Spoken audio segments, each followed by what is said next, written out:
Hello, my dear friends and masters. Welcome back to our channel oneness vegetarianism. నా పేరు స్వప్నేశ్వరి. ముందుగా మనందరి గురువు అయిన డాక్టర్ బ్రహ్మశ్రీ పితామహ పత్రి సారికి నా యొక్క అనంత కోటి ఆత్మ ప్రణామాలు. సత్యలోకవాసులకి, దివ్యలోకవాసులకి, మహాకారణ లోకవాసులకి, నక్షత్ర లోకవాసులకి, ఏంజల్స్కి, మహావతార్ బాబాజీకి, బుద్ధ భగవానుడికి, రామ్తా మాస్టర్కి, పరమాత్మైన సదానంద యోగి మహారాజ్కి, పరమగురు మండలందరికీ నా యొక్క అనంత కోటి ఆత్మ ప్రణామాలు. ఆ హాస్టల్ మాస్టర్స్ అందరికీ పేరు పేరున స్వాగతం, సుస్వాగతం. Welcome masters, welcome. Thank you. అయితే రోజులాగానే ఈరోజు కూడా మరింత జ్ఞానాన్ని, విజ్ఞానాన్ని షేర్ చేయడానికి మరి జ్యోతి మేడంకి సాదరంగా వెల్కమ్ చేసేసుకుందాం masters. Madam welcome to our session madam. Over to you madam, Jyothi madam. Thank you madam. ముందుగా మన గురువు గారు పితామహ పత్రి గారి ప్రణామాలు తెలుసుకుంటూ, అమ్మ పత్రికాట ప్రణామాలు తెలుసుకుంటూ, నా జ్ఞానాన్ని ఇచ్చిన గురువులందరికీ, నా తల్లిదండ్రులు నాకు ఈ అవకాశాన్ని స్వప్నేశ్వరి మేడం ప్రణామాలు తెలుసుకుంటూ, మనం ఈరోజు శ్రీ శ్రీ శ్రీ శ్రీ గురు మహారాజ్ శ్రీ సదానంద మహాయోగి గారి జీవిత చరిత్ర, మన పత్రి సార్ గురువు గారి గురించి ఈరోజు తెలుసుకుందాం. మనం సదానంద మహారాజ్ ప్రణామాలు తెలుసుకుంటూ స్టార్ట్ చేస్తున్నాం. ఓం గురుభ్యో నమః. ముందు ఈమె లక్ష్మీనారాయణమ్మ, ముక్కురాసిన ఏం చెప్తున్నారంటే, ఈమె పేరు లక్ష్మీనారాయణమ్మ. ఈమె బలిగారి తల్లి. ఈమె విశ్వగురు పిఎస్ఎస్ఎం వ్యవస్థాపకులు పత్రి సార్ దివ్య దర్శనం చూసిందంట. ఆవిడ ధ్యానపరిచయ భాగ్యం గురు మహారాజ్ శ్రీ శ్రీ శ్రీ సదానంద మహాయోగి ఆశ్రమము నందవనములందు మొదటిసారిగా ఈమె లభించిందంట. ఎక్కడ? కళలో ఈమెకు సదానంద యోగి మహాయోగి ఆశ్రమము, నందవనము ఉండే ఆశ్రమము ఈమె కళలో కనిపిస్తుందంట. స్వప్నంలో నందవనం గురు మహారాజు సదానంద యోగి మహాసమాధి ప్రాంగణము, వారి దర్శన భాగ్యము ఈమె కళలో చూపించారట. భౌతికంగా పక్షి రూపంలోను, పాము రూపంలోను సదానంద మహారాజు ఈమెకు దర్శనమిస్తూ ఉండేవాడట. ఈమె ఆ చైతన్యాన్ని, ఆ ఉనికిని అనుభూతి చెందేదట. చుట్టూ వాసన, ఆ గురువు గారి చైతన్యాన్ని అనుభూతి చెందేదట.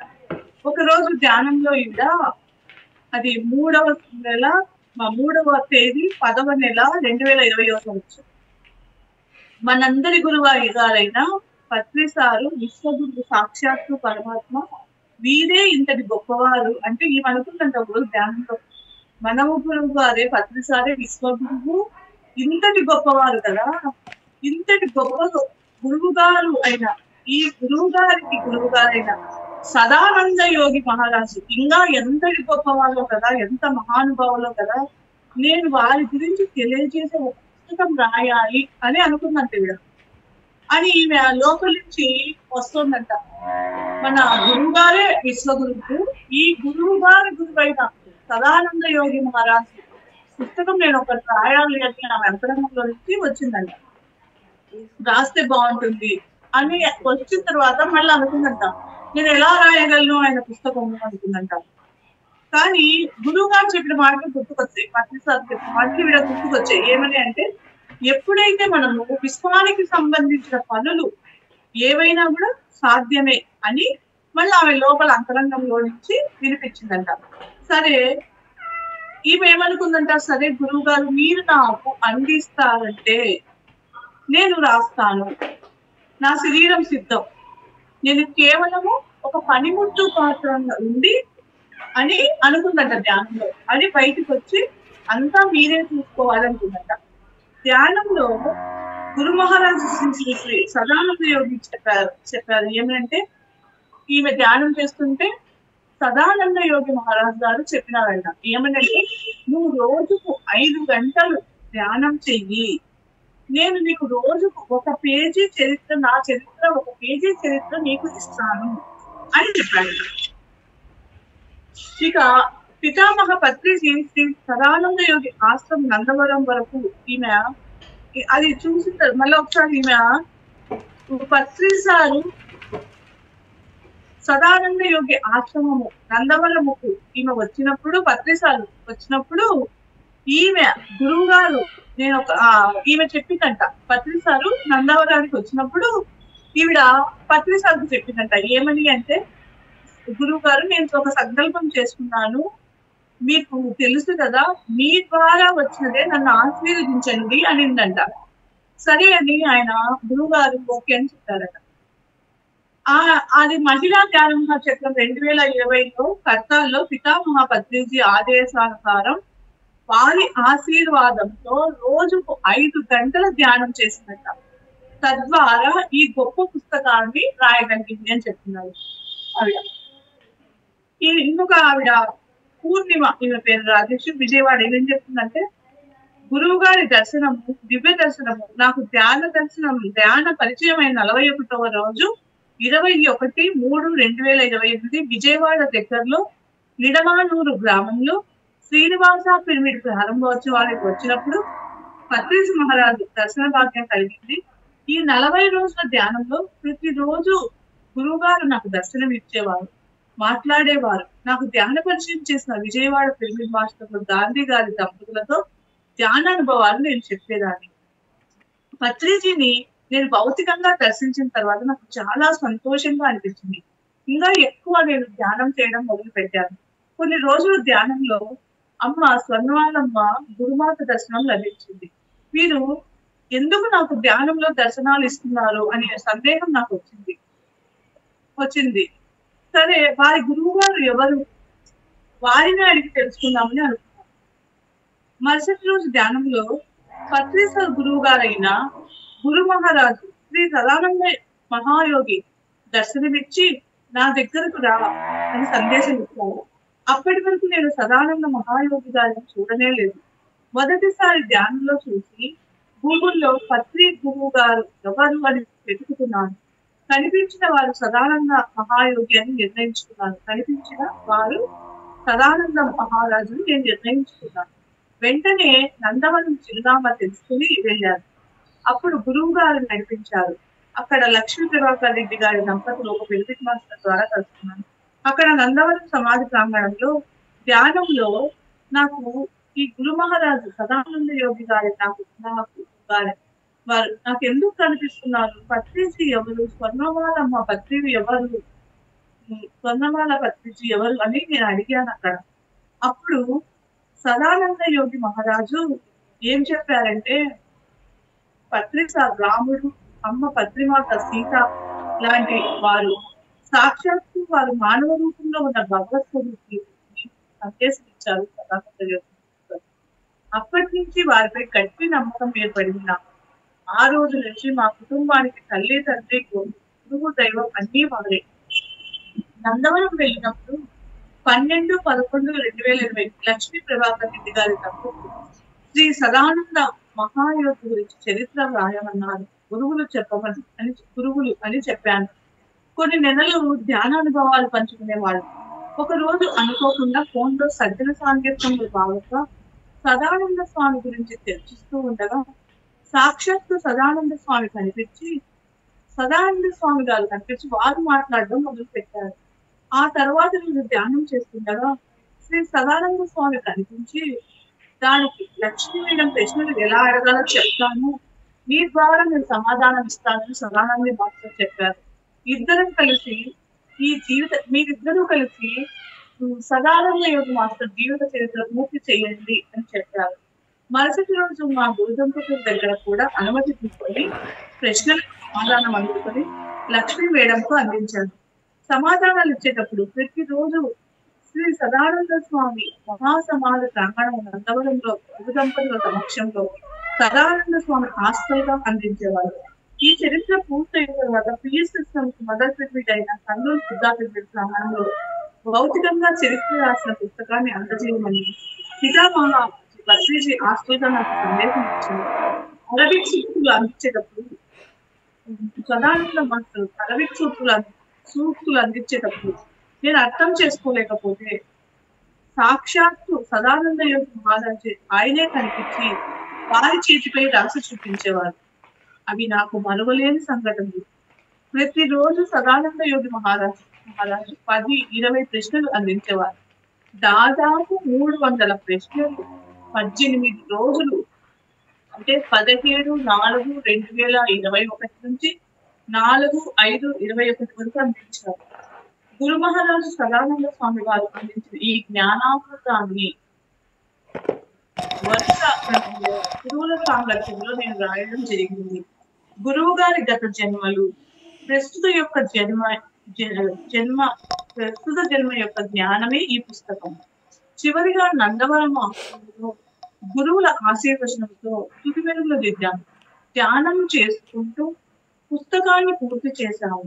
ఆశ్రమంలో గడిపిన ఆ 5 రోజులు మర్చిపోలేని మొదలుసింది. 29/6/2000 వరకు బుద్ధా పిరమిడ్ కర్నూలులో పితామహ పత్రిజీ ఈ పుస్తకాన్ని అందించాము. గురువు గారు ఈ పుస్తకాన్ని పూర్తిగా చదివి ఎంతో ఆనందించారు. పితామహ పత్రిజీకి ధ్యాన మహాచక్ర కర్తాల్లో గురువు గారి పుస్తకం రిలీజ్ అయ్యింది. సదానంద యోగి మహారాజ్ పుస్తకం రిలీజ్ అయ్యింది. అందరూ తప్పకుండా చదవండి అని గురు పౌర్ణమి రోజున 24/7/21 పత్తులూరుపాడు విశ్వకాంతి పిరమిడ్లో చెప్పారు.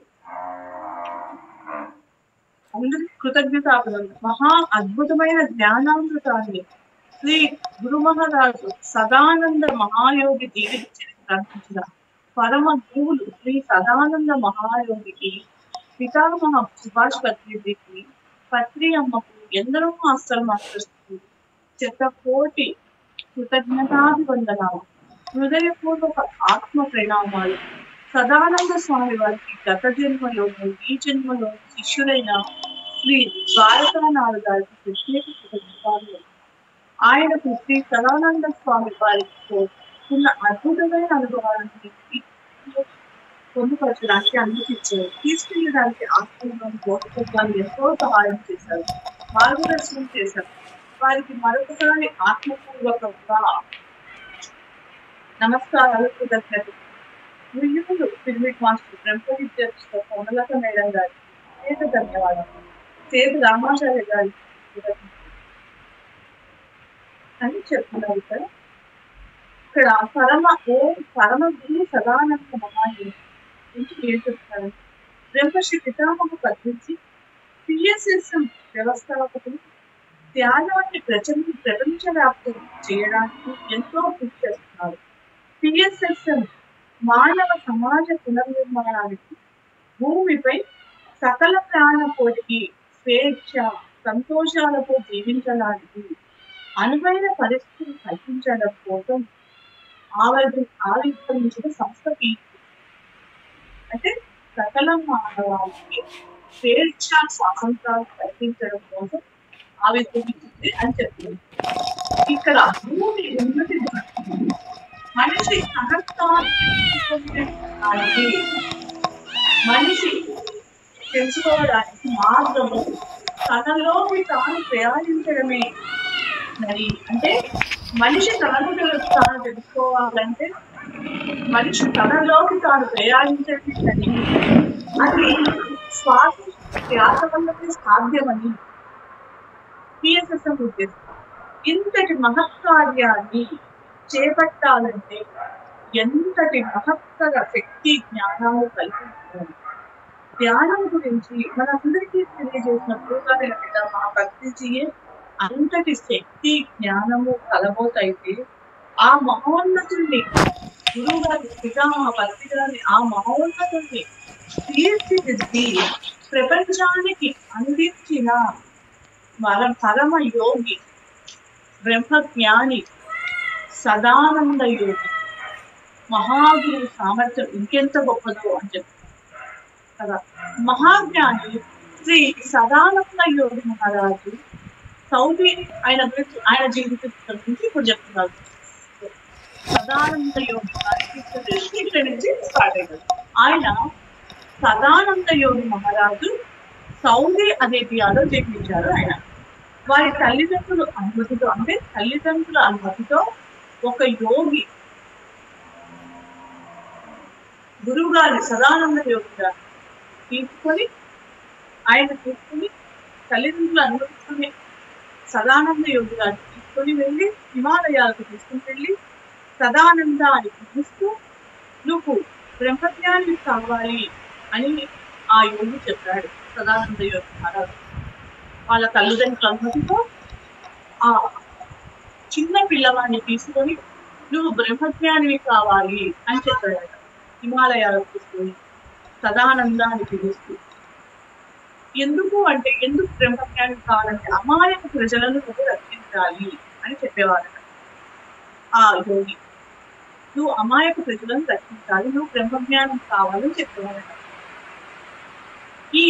ఇలా ఈయననే ఎందుకు తీసుకొచ్చారు అంటే, ఇవన్నీ కార్యకారణ సంబంధాలు ఉంటాయి. పైలోకంలోనే గురు శిష్యుల సంబంధం, పైలోకంలోనే ఒప్పందం వల్లనే ఇక్కడ గురు శిష్యుల సంబంధం ఏర్పడుతుంది అని చెప్తున్నారు.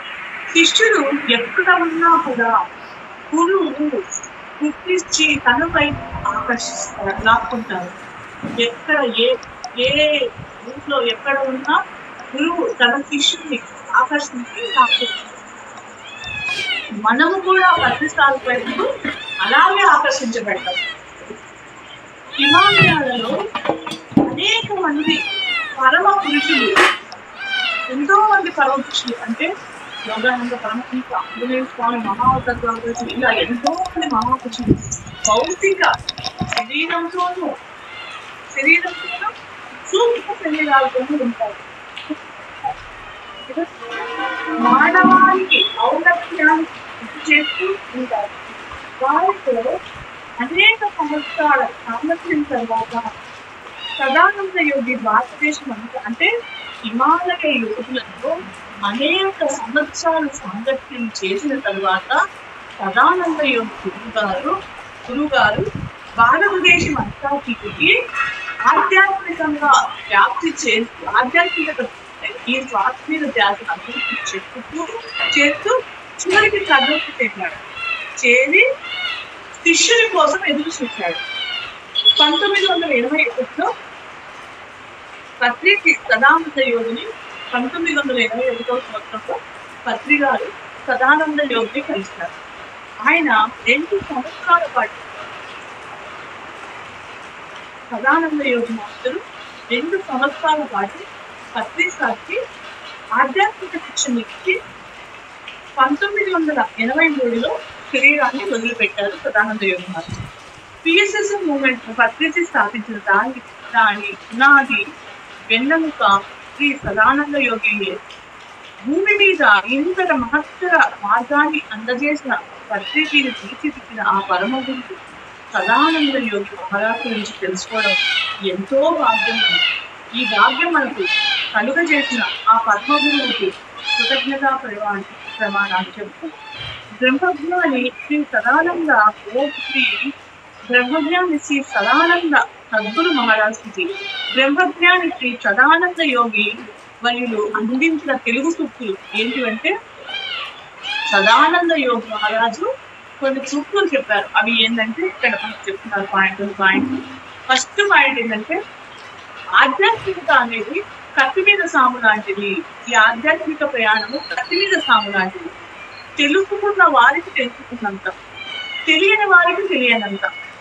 తెలుసుకొని ఏమి చేస్తున్నాడు ఈ మానవుడు, దీనికి పరిష్కారము తెలుసుకుని ఏం చేస్తున్నాడు ఈ మానవుడు తెలుసు అన్ని, కానీ ఏం చేస్తున్నాడు, నీది నాది అని కొట్టుకుంటున్నాడు. ఈ నీది నాది అని పోవాలంటే దానికి పరిష్కారం ఏంటి అంటే ధ్యానం ఒక్కటే. అది శ్వాస మీద ధ్యానము. ఇది ఫస్ట్ పాయింట్, గురువు గారు చెప్పిన ఫస్ట్ పాయింట్. రెండో పాయింట్ ఏంటంటే, శ్వాస మీద ధ్యానం అంటే అందరూ చేయగలిగిన ధ్యానం. చిన్న పెద్ద ధనిక పేద అందరూ చేయగలిగేది. ఈ శ్వాస మీద ధ్యాసను గమనించిన వాడికి ఇక లేదు. ఎప్పుడైతే శ్వాస మీద ధ్యాసను కలిగించిన వాడికి ఇక పునర్జన్మ అనేది లేదు.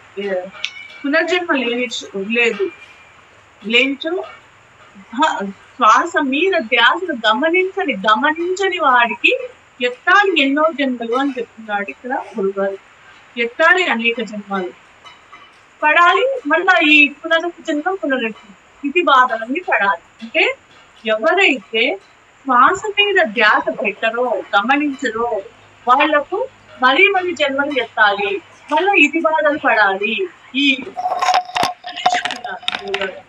మూడో పాయింట్ ఏంటంటే, గురు శిష్యుల మధ్య బంధం అంటే పత్రిసాకు సదానంద యోగి మహారాజుకు ఉన్న బంధమే. నేర్చుకోవాలి అందరూ గురువు గారి పత్రికాన్ని చూసి గురువులకు ఎలా సేవ చేయాలో మీరు అయ్యారు అదృష్టవంతులు. ఎందుకు అంటే పత్రిని గురువుగా చేసుకొని అయ్యాడమ్మ విశ్వం అంతటికీ గురువు పత్రి మహారాజ్ అని చెప్తున్నారు. ఇక 4వ పాయింట్ ఏం చెప్తున్నారంటే స్వర్ణమాల పత్రి అంటే ఎవరమ్మా? గురుమాత. అన్ని చెప్పి అన్ని ఇచ్చేది గురుమాత. దొరికింది మనకు అదృష్టం. ఈమెను గురుమాతగా పొందే భాగ్యం ఎవరికి వస్తుందమ్మా ఈ భాగ్యం? మనలాంటి అదృష్టవంతులకు తప్ప.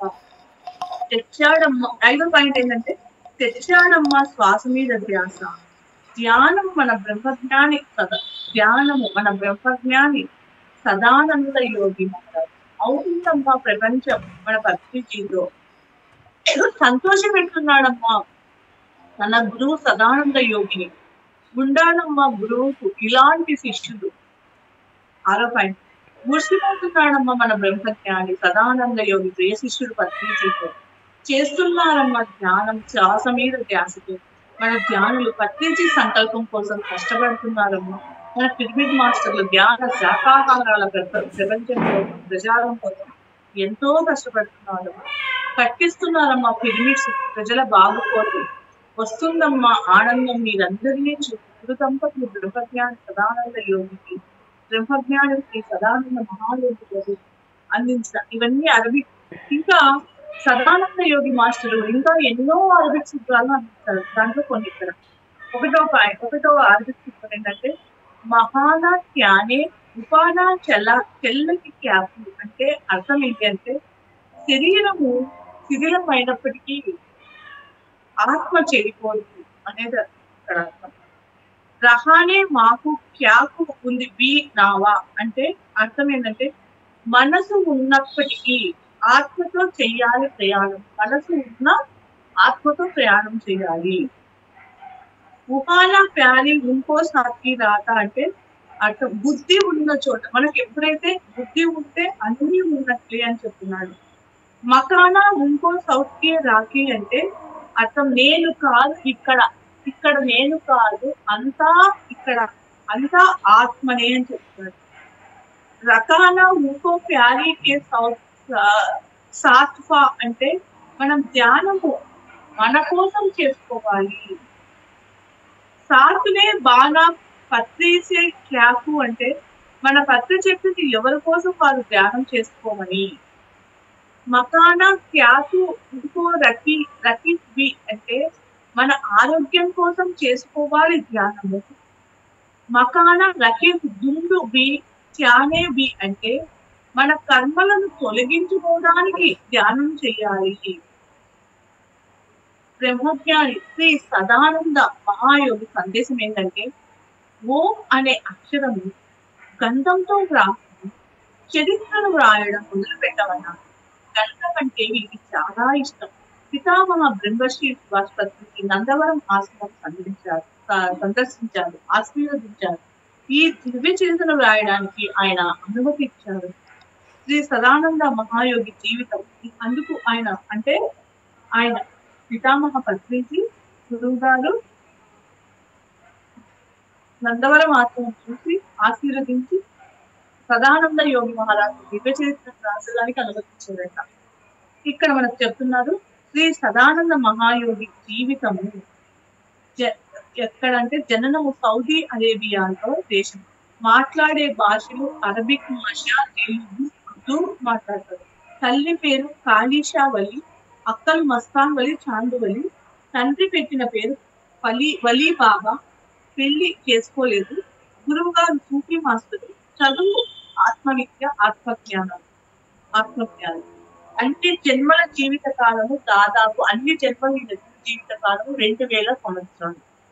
సుమారు 5 సంవత్సరముల వయసున్నప్పటి సౌదీ అరేబియాలో చిన్నారి సదానంద ఇంటి ముందు నుంచి అంటే ఈయన మన సదానంద యోగి మాస్టరు 5 సంవత్సరాల వయసున్నప్పుడే సౌదీ అరేబియాలో ఈ గురువు సదానంద యోగి ఒక మాస్టర్ ఇంటి ముందు ఒక సూఫీ మాస్టర్ వెళ్తూ పిల్లవాడిని మంచి భవిష్యత్తు ఉందని చెప్పి వారి సదానంద యోగి తల్లిదండ్రులను అడిగి మన సదానంద యోగి మహారాజు బాలుడిని తీసుకొని వెళ్ళారు. ఆ సూఫీ మాస్టర్ తీసుకుని వెళ్ళి ఆయనకు సదానంద యోగి మాస్టర్ కు 5 సంవత్సరాల పిల్లవాడికి కాళ్లకు పసుపు పూశారు. పసుపు పూస్తే కళ్ళు మూసి తెరిచేలోగా ఆయన అరేబియా నుంచి నేరుగా భూటాన్ అడవుల్లోకి హిమాలయ పర్వతాల పాదముల దగ్గర తీసుకెళ్లారు. ఆ పసుపు పూసిన ఇది చెప్తుంది. ఇక సదానంద మాస్టర్ బాల్యము ఎలా ఉంటుందంటే, గురువు గారు అంటే సూఫీ మాస్టర్ సదానంద యోగి గురువు గారు సదానంద యోగి మహారాజుని చాలా బాగా తీసుకునేవారు. ఈయన సదానంద యోగి బాల్యం అంతా చాలా సంతోషంగా గడిచేదట. ఈయన నిద్ర లేచేటప్పటికి సదానంద యోగి మాస్టర్ నిద్ర లేచేటప్పటికి గురువు గారు పండ్లు, ఆకుకూరలు, కూరగాయలు తీసుకొచ్చి పెట్టేవారట. గురువు గారు తినమని ఇచ్చేవారట.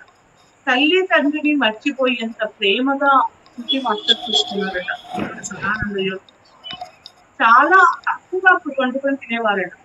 గురువు గారు వంట చేసేవారట. గురువు గారు సేవ చేయమని అడిగేవారు కాదట.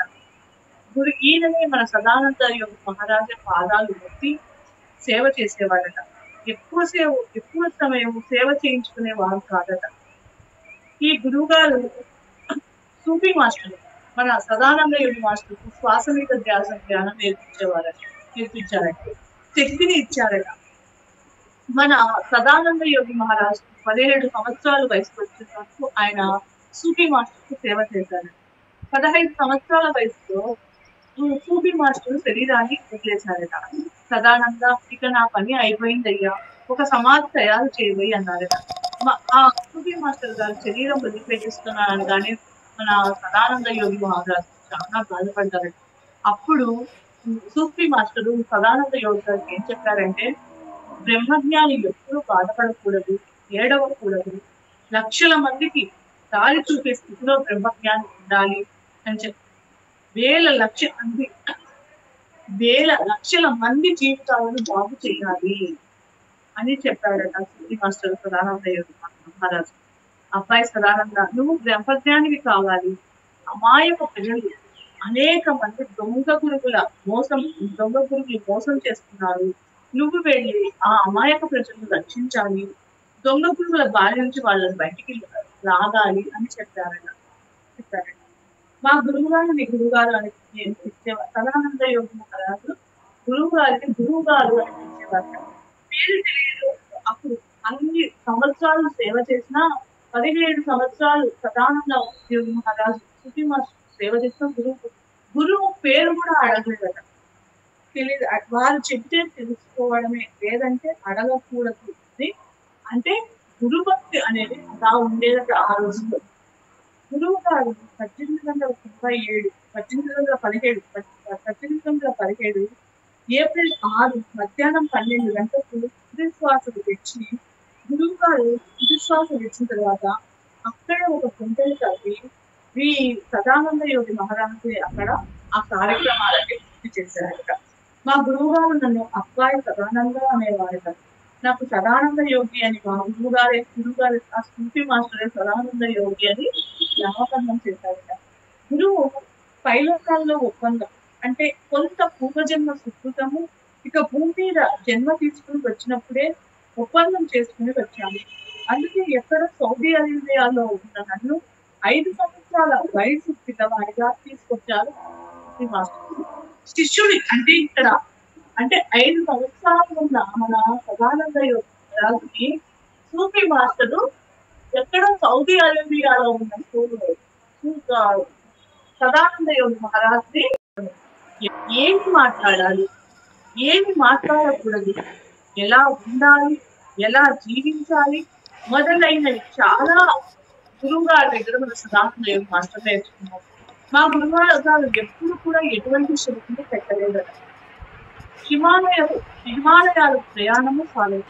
గురువు గారికి అంతిమ సంస్కారాలు చేసిన తర్వాత అక్కడ ఏడుస్తూ కూర్చుంటే గురువు గారు 17 సంవత్సరాలు కదా, గురువు గారు 5 సంవత్సరాల చిన్నప్పటి నుంచి ఆయన చూసుకున్నాడు. తల్లి తర్వాత గురువు గారు వెళ్ళిపోయిన తర్వాత మన సదానంద యోగి మాస్టర్ ఏడుస్తూ కూర్చుంటే అప్పుడు గురువు గారి గురువైన సూర్య మాస్టర్ సదానంద యోగి రూపంలో కనిపించి నువ్వు హిమాలయానికి వెళ్ళి సాధన చెయ్యి అని చెప్పారంట.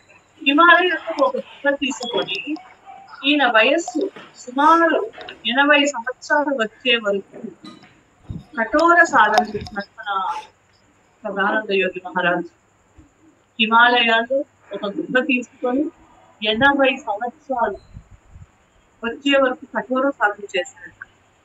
ఇంకా అప్పుడు మన ఆ సూఫీ గారు కనపచ్చి మన సదానంద యోగి మహారాజు ఇక నువ్వు వెళ్ళి ప్రజలకు ధ్యానం చెప్పమని చెప్పారట. అక్కడి నుంచి లేచి అక్కడ అందరికీ నమస్కారం చేసి బయలుదేరారట. అక్కడి నుంచి కాలినడకతో బీహారు, ఉత్తరప్రదేశ్, ఒరిస్సా, శ్రీకాకుళం కలిశాడట. ఎంతో కాలంగా అక్కడ ఈ యోగులు, అవధూతులు, ఋషులు, సాధువులు, సత్పురుషులు కఠోర సాధన చేస్తూ ఉంటారు. రమణ మహర్షి పరమహంస యోగానంద, లాహిరి మహాదేవుడు, కాశీరెడ్డి నాయన, ఇంకా ఎంతో మంది సత్పురుషులతో హిమాలయాలు ఉంటాయి. హిమాలయాల్లో యోగులందరూ ఉంటారు. రమణ మహర్షి పరమహంస యోగానంద, లాహిరి మహాదేవుడు, కాశీరెడ్డి నాయన, ఇలా ఎంతో మంది సత్పురుషులు హిమాలయాలు ఉంటారు. అందరూ అక్కడ కఠోర సాధన చేస్తూ ఉంటారు. మామూలు మానవులకు వారు కనిపించరు. బ్రహ్మజ్ఞానులకు మాత్రమే దర్శనం లభిస్తుంది. హిమాలయాల్లో ఆహారం ఎలా ఉంటుందంటే చాలా తక్కువ ఆహారం తీసుకునేవాళ్ళు. పండ్లు, పచ్చి కూరలు, కాయలు, గింజలు తినేవాళ్ళు. అప్పుడప్పుడు వంట కూడా చేసుకుని తినేవాళ్ళు. రకరకాల ఆహార పదార్థాలు వండుకొని తినేవాళ్ళం. యోగులు అందరం ఒకరికొకరు సహాయం చేసుకునేవాళ్ళం. సజ్జన సాంగత్యం చేసుకునేవాళ్ళం. హిమాలయాల్లో నీరు గడ్డ కట్టే చలి ఉన్నప్పుడు వేడి పుట్టించుకునేవాళ్ళం. హిమాలయాల్లో అణువణువు కూడా అద్భుతమైనదే. ఆస్తిగా అణువణువులో ఎంతో మంది యోగులు ధ్యానపడుతుంటే ఇక్కడ హిమాలయాల్లో భౌతికంగానే కాదు ఆస్తిగా కూడా ఎంతో మంది అక్కడ ధ్యాన సాధన చేసుకుంటున్నారట. ప్రకృతి ఎంతో అక్కడ హిమాలయాల్లో ప్రకృతి అనేది చాలా అద్భుతంగా ఉంటుంది. కోలుకున్న భూమి మీద అధర్మం పెరిగినప్పుడు భూమిని ఎలా కాపాడాలి, ఆ అధర్మాన్ని ఎలా తగ్గించాలి, ఇలాంటి ప్రసంగాలన్నీ అక్కడ హిమాలయాల్లో జరుగుతూ ఉండేవారు. హిమాలయాల్లో కొంతమంది యోగులు వస్త్రాచరణ లేకుండా ఉంటారు. వీరు 4 దిక్కులు 4 ఆభరణాలుగా చేసుకొని 4 దిక్కులను 4 ఆభరణాలుగా చేసుకొని ధ్యానం చేస్తుంటారు. మరికొందరు తక్కువ వస్త్రాధారణతో ఉంటారు. కొందరు ముందు గీయించుకొని కాషాయ వస్త్రాలు ధరిస్తారు. కానీ శ్రీ మహావతల్ బాబాజీ సదానంద యోగి మహారాజుకి ఏం సందేశం ఇచ్చారంటే భూమి మీద చాలా చాలా రకరకాల గ్రహణాలు ఉన్నాయి. అవన్నీ అమాయకులు అర్థం చేసుకోలేకపోతున్నారు. నువ్వు వెళ్ళి కేవలం శ్వాసను గమనించవను అని చెప్పారు మహావతల్ బాబాజీ మన సదానంద యోగి మహారాజు. ఇది చాలా సులభమైన పద్ధతి. మూగ జీవాలను రక్షించు, భారతదేశం అంతా తిరిగి శ్వాస మీద ధ్యాస ప్రచారం చేయి అని మహావతల్ బాబాజీ సదానంద యోగి మహారాజును పంపిస్తారు. హిమాలయాల్లో కాషాయ వస్త్రాలు ధరించేవాడు మన సదానంద యోగి మహారాజు. భారతదేశం వచ్చాక సాధారణ మానవుడిలాగా తెల్ల వస్త్రాలు ధరించారట. భారతదేశంలో ధ్యాన ప్రచారం శ్రీ సదానంద యోగి ధ్యానం చెప్పడానికి మన సదానంద భారతదేశంలో మన సదానంద యోగి మహారాజు ధ్యాన ప్రచారం గురించి చెప్తున్నారు. ఇక్కడ శ్రీ సదానంద యోగి మహారాజు ధ్యానం చెప్తామంటే ప్రజలు ధ్యానం పేరుతో స్వామీజీ వచ్చారు అని కొందరు ఇంటికి తీసుకెళ్లేవారు. ధ్యానం వినకపోగా ప్రాపంచిక కోరికలు కోరేవారట.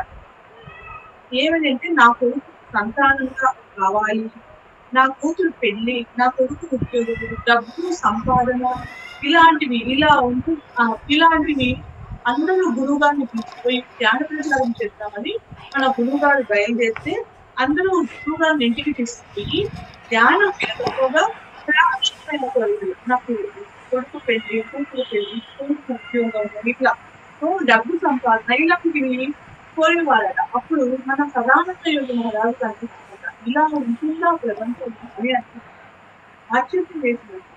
ఈ కోరికలన్నీ మన సదానంద యోగ మహారాజు తీర్చి అలసిపోయాడట. బ్రహ్మజ్ఞానం అనేది ఒక్కరు కూడా వినడం లేదు, ఇవన్నీ తీర్చి అలసిపోయాడు. ఇక పూజలు, ప్రాపంచిక కోరికలు తీర్చే దేవుడు అని 2 అగరబత్తులు వెలిగించి తీర్చేవారు, హారతులు ఇచ్చేవారు. నన్ను అంటే అందరూ మన సదానంద యోగ మహారాజు వచ్చినాక ఆయన వాళ్ళ కోరికలు తీరుస్తూ ఉంటే మన సదానంద యోగ మహారాజుని వీళ్ళందరూ ఊరి పత్రికలు తిప్పి ప్రాపంచిక కోరికలు తీరుస్తున్నారని ఆయనకే హారతులు ఇచ్చేవారు. కానీ మన సదానంద యోగ మహారాజు బ్రహ్మజ్ఞానిగా ఒక్కరు కూడా గుర్తించలేదట, ఎవరు గుర్తించలేదట. ప్రాపంచిక కోరికలు తీర్చినందుకు మన సదానంద యోగ మహారాజు కానుకలు ఇచ్చేవారట వారు. కానీ మన సదానంద యోగ మహారాజు ఆ కానుకలు తీసుకోకుండా ఉండేవాడట, వాటిని తెచ్చి అలా గదిలోనే వేసేవాడట. అప్పుడప్పుడు ఆ కానుకలతో వాళ్ళు ఇచ్చిన కానుకలతో చుట్టూ కొనుక్కునేవాడట. ఎప్పుడు కూడా మన సదానంద యోగ మహారాజు డబ్బులకు ఆశపడలేదట.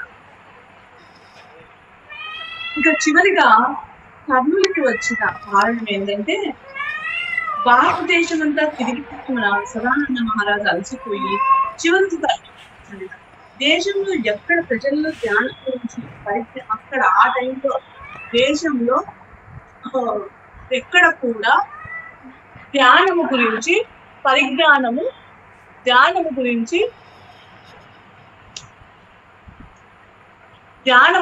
దేశంలో అక్కడ ధ్యానము గురించి పరిజ్ఞానము లేదట.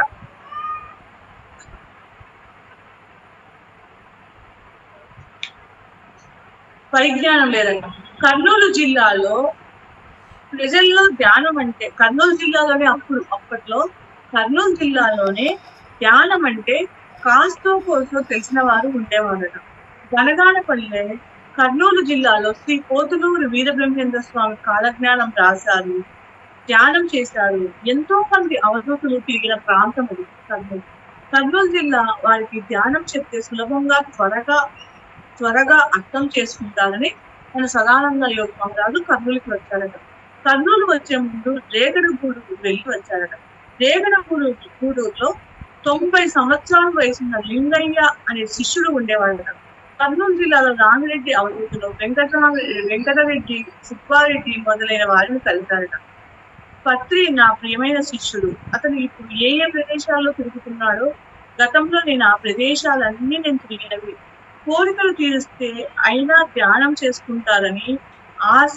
కోరికలు తీరిన వారు అంటే మన సదానంద యోగి మహారాజుకు అంతటా తిరుగుతే ధ్యానం గురించి వినకపోగా వాళ్ళ కోరికలు తీరిస్తే అట్లయినా ధ్యానం చేసుకుంటారేమని మన సదానంద యోగి మహారాజు ఆశతో వాళ్ళ కోరికలు తీర్చేవాడట.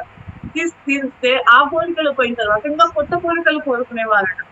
కోరికలకు అంతమే లేదు, ధ్యానం మాత్రం చేసేవారు. వద్దు మేడం, మాకు కోరికలు వద్దు మేడం, మాకు కోరికలు వద్దు మేడం. అట్లన్నా కోరికలు తీరిస్తే ధ్యానం చేసుకుంటారేమని వాళ్ళ కోరికలు తీరిస్తే మాకు బ్రహ్మజ్ఞానమే కావాలి కదా.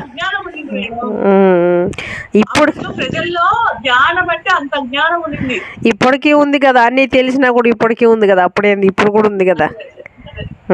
అదే అట్లా అంత అజ్ఞానం ఉండిందంట. అప్పుడు పాపం అన్ని కోరికలు తీరిస్తే ధ్యానం చేసుకుంటారేమనే ఆశతో కోరికలు తీరిస్తే వారు ఇంకా కొత్త కోరికలు కోరేవారట. కోరికలకు అంతమే లేదు, ధ్యానం మాత్రం చేసేవారు కాదట. కోరికలు తీరిన వారు ఆనందంగా ఇంటికి తీసుకువెళ్లేవారట సదానంద యోగ మహారాజుని. కోరికలు తీరాయని మళ్ళా కొత్త కోరికలు కోరేవారట. కొత్త కోరికలు తీరుతాయని తీసుకువెళ్ళేవారట. ఇలా ఆయనను బాగా సదానంద యోగ మహారాజు అడిగి అడిగి ప్రశ్నలు ఈ సమస్య ప్రాపంచిక విషయాలు అడిగి అడిగి ఆయన పాపం విసుగెత్తిపోయిందంట. కానీ ధ్యానం నేర్చుకోవడానికి మాత్రం ఎవ్వరూ రాలేదట. చివరకు కోరికలు తీర్చి తీర్చి మన గురువు గారు సదానంద యోగి మహారాజు అలసిపోయారట. కర్నూలు పాత బస్ స్టాండ్ సమీపంలో శ్రీ రాఘవేంద్ర శాకాహార లాడ్జీలో ఉండేవాడట. అక్కడ 1975 కన్నా 2-3 సంవత్సరాల ముందు నుంచే లాడ్జీలో ఉండేవాడట. 75వ సంవత్సరం కన్నా అంతకుముందు ఎప్పుడు స్థిరంగా ఒక చోట ఉండేవాడికి కాదు. చిన్న గది చీకటిగా ఉండేది. నులక మంచం మీద ఎప్పుడు అక్కడే పడుకొని శిష్యుడి కోసం ఎదురు చూస్తూ ఉన్నాడట మన గురుగారు. శ్వాసనే ఆహారంగా తీసుకొని అప్పుడప్పుడు సిగరెట్లు మాత్రం కాసేవాడట, చాయ్ తాగేవాడట. అక్కడ ఎవ్వరు ఆయన అంత బ్రహ్మజ్ఞానని ఎవ్వరు కూడా ఎవ్వరు గుర్తించలేదట, పట్టించుకోలేదట. ముసలి వాళ్ళు ఎవరో పిచ్చోడు అని అందరూ అనుకునేవారట. నాకు ఆత్మజ్ఞానము బ్రహ్మజ్ఞానం కావాలి అని ఒక్క మన పత్రి గారు తప్ప ఎవ్వరు కూడా అడగలేదట.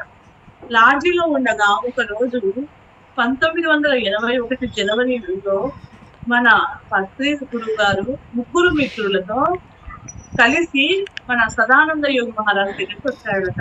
చీకటి గదిలో నులక మంచం మీద పడుకుని ఉండగా ఆ 3 కలిసి వచ్చారట. ఏం కావాలి, అందరి కోరికలు విని తీర్చి అలసిపోయిన మన సదానంద యోగి మహారాజుకు ఏం కావాలి అని అడిగాడట. ఇక్కడ ఆత్మజ్ఞానం తప్ప ఇంకా వేరేది ఏది లేదు, ఏది దొరకదు, వెళ్ళండి అన్నాడట. అప్పుడు చాలా గంభీరంగా అన్నాడట ఆ మాట. అంటే అప్పుడు పత్రి గారు, గురువు గారు, రామచంద్రారెడ్డి, వెంకటరత్నం 3 స్నేహితులు, వీరు మంచి కార్యం కోసం స్నేహితులుగా జన్మ తీసుకున్నారు. రేగడగూరిలో 90 సంవత్సరాల వయసు లింగయ్య అనే భక్తుడు శిష్యుడి ద్వారా 3 స్నేహితులు కలిసి వచ్చారు. రోజు వీళ్ళు చాయ్, సిగరెట్లు తెచ్చేవారట. చాయ్ తాగుతూ సిగరెట్లు కాలుస్తూ తెలుగు అరబిక్ భాషలో ఎన్నో సూక్తులు చెప్పేవాడట. అవి ఆ అరబిక్ భాషలో ఆ సూక్తులు దానంతటవి ఎంతో అద్భుతంగా వచ్చేవాడ. పత్రికలు చెప్తుంటారు కదా, వాటిలో ఏంటంటే అప్పుడు ఆయన ఏం చెప్పాడంటే గంభీరంగా ఇక్కడ ఏం లేదు, ఆత్మజ్ఞానం తప్ప అని చెప్పాడట. తర్వాత పత్రికలు చెప్తుంటారు కదా, వాటిలో కొన్ని సూక్తులు ఏంటంటే first Sukti do or die, బతికి చావు కదా, డూ ఆర్ డై. రెండవ పాయింట్ మాంసపిండాన్ని మంత్రపిండంగా చెయ్యాలి. మూడవ పాయింట్ అన్నములు ఆరగించినను అంబరభూషణాలు దాల్చినను కన్యతోడి కూడినను కన్న తనూజను ముద్దు చేసినను సకల బంధు నాప్తులను దాపు చేర్చి నటించినను ఏ నూన్యము లేదు బ్రహ్మవేత్తలకి అని చెప్పాడట.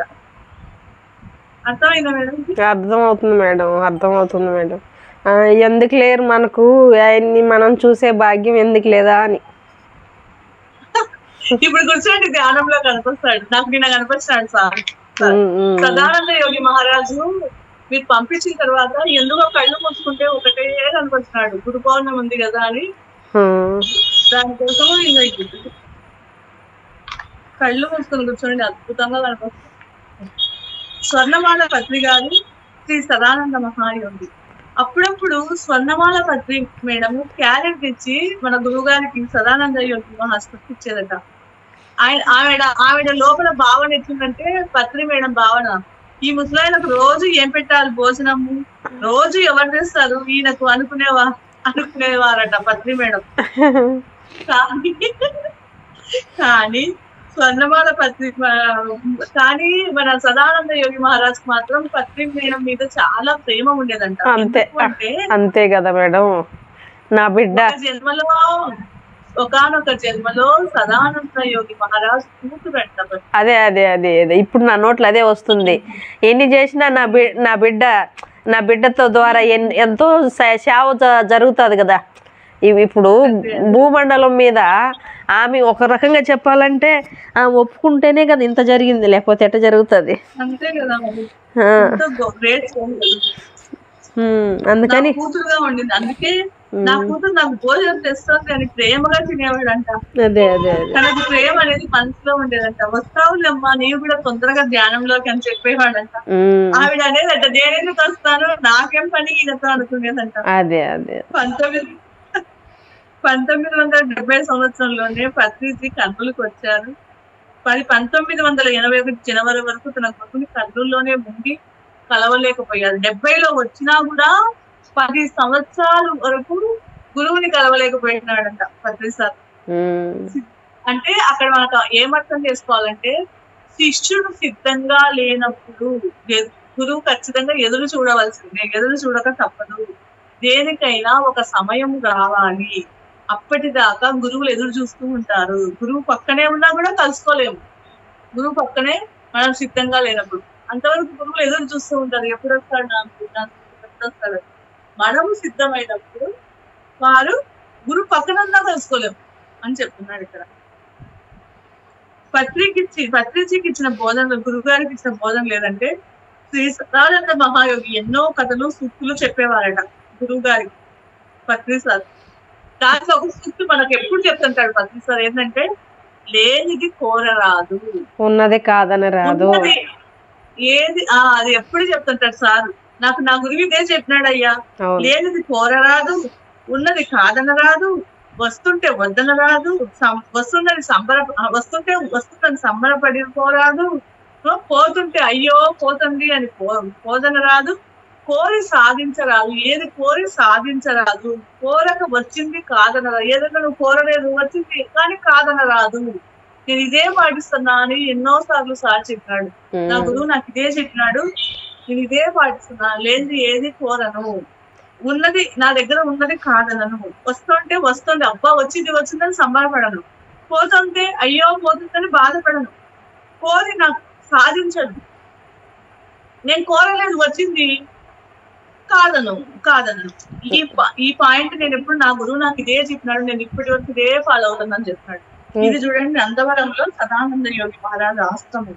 ఇంకా ఒక మాట అంటాడు కదా మేడం ఆయన, నాయన సుభాష్ నేను చెట్టు ఎక్కించగలనయ్యా, కానీ నేను ఎక్కిస్తే మళ్ళీ నువ్వు దిగ్గలవా, నువ్వు ఎక్కితే నువ్వు దిగుతావు అన్నారని చెప్తారు. అదే సార్ ఇప్పుడు చెప్తాడు. అందుకే నేను చెట్టు ఎక్కించినా నువ్వు దిగగలుగుతావు, కానీ చెట్టు నువ్వే ఎక్కాలి, నువ్వే ఎక్కడ నేర్చుకోవాలి అని చెప్తారు సార్ కదా. అవును సరే మేడం, ఇంకా మిగతాది రేపు తెలుసుకుందాం. అట్లే మేడం. కులంతో ఎలా సంభాషించింది సదానంద యోగి మహారాజు, దాని గురించి రేపు తెలుసుకుందాం. Thank you madam. Thank you so much madam. మీకు నా హృదయపూర్వకమైన కృతజ్ఞతలు. మరొక్కసారి మనందరి గురువైన జగద్గురువుకి, పరమ గురువులకి, పరమ గురుమండలికి అందరికీ నా యొక్క అనంత కోటి ఆత్మ ప్రణామాలు. Thank you madam. Thank you so much madam.